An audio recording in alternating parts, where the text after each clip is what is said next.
Hello and welcome everyone. My name is Erin. If you are brand new, welcome you. If you're old hat, welcome back. Today we are going to be covering some multidisciplinary writing topics.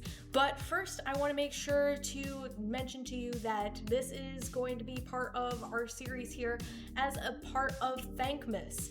If you missed out my video telling you what Thankmas is, in brief, it is a partnership with Red Nose Day in order to raise money for hungry and starving children. Any videos going out during this time that at least I'm a part of is going to be pointing you in the direction of looking at this cause. It is a really good cause where we're going to be able to help raise money for children who are in need. Links to how to donate are all going to be right in the comment section below, right for you. We also will be having our first ever live stream this coming Saturday at 2 p.m. More details to follow at the end of the video. So stick around for that, and please do consider donating to Red Nose Day through Thankmas.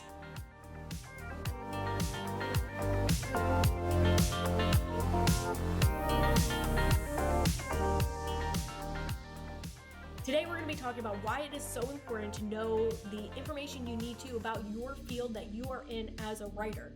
Writing exists across so many different platforms and in so many different circumstances than just writing essays for your high school English class. So let's talk about a few of those areas and why it's important to know the differences between them.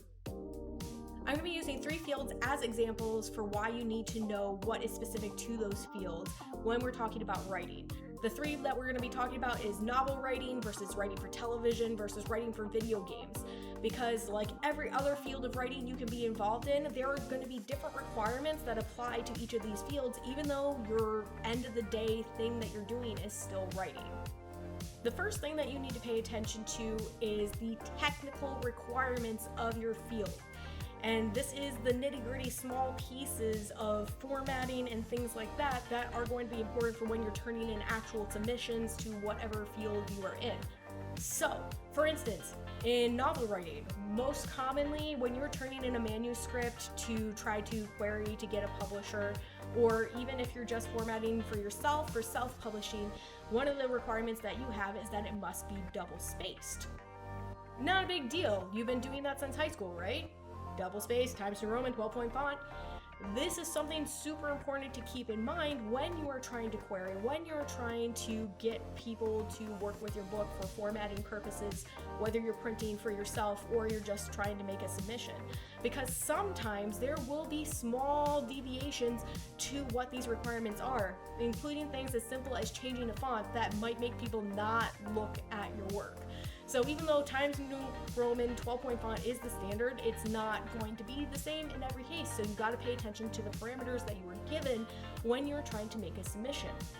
Having things in Times New Roman 12-point font and double space, though, is not going to just hand off to every single field that you could be in. For instance, if you are doing screenplays, that type of writing for television or movies, you need a completely different format because you need to get rid of a lot of the descriptions and details and extra sentences that you would be using in a novel format.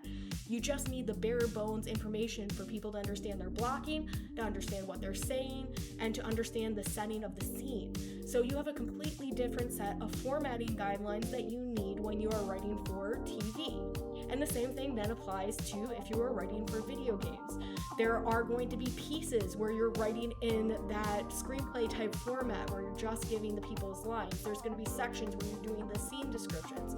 And depending on what project you're working with and who you're working with, the requirements are going to change drastically across what you need to do in order to turn in a submission properly for that field. Aside from just making sure that you got your formatting right, you also need to make sure that you're fulfilling any needs or requirements that there might be on your submission. Whether you're publishing for a novel, for a screenplay, or for a video game, depending on what job you're looking for, the requirements being asked of you are going to change. You need to be aware of what is necessary for your specific genre you're writing in, the tropes that are common, the ones that you should avoid, the things that you should have as elements in your story. For instance, if you're writing a fantasy story, magic is not required, but it is highly suggested. But there's other things that you might need more specifically, such as having a fantastical element, having a world building scheme. So you need to be aware of what's necessary for your genre, the word count that's necessary for that genre, any tropes that are being asked for, any tropes that you should avoid, any subgenres that you might be involved in, and things like that. So you need to make sure that not only do you have your formatting all in line, but you have the requirements of your genre and what you're writing for also in line. The last thing that you really need to focus on is keeping your audience in mind. You don't need to always be writing for what your audience will be enjoying, but you do need to write for what your audience will be expecting. If you're writing a novel and you hand in something that looks like a screenplay script, people are going to be kind of confused because that's not a novel. If you are writing a video game and you are doing a shooter instead of an RPG, maybe having heavy story elements, not what you need to go for. However, if you have a story-driven plot for your shooter instead of just, the action scenes, then you're going to need to use it a whole lot more. Have those story elements involved in there. So, depending on your genre, depending on the parameters that you have in line, you need to then also factor in what your audience is expecting or needing from you as a writer to make sure that you are creating the best work possible.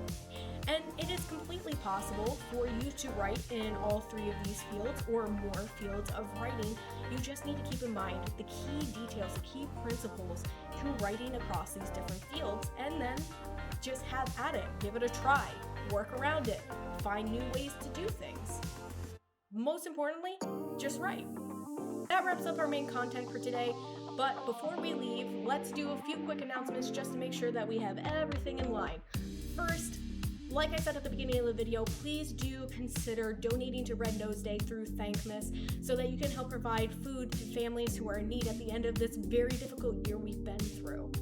Going along with that, in order to try to help raise money for Red Nose Day, I'm holding my first ever live stream this coming Saturday at 2 p.m. Eastern Standard Time. We are going to be kind of tipping our hats to the person who allowed us to be involved in this. So we're doing this donation through Thankmas, which is a charity event that's held annually by a very popular YouTuber named Jacksepticeye.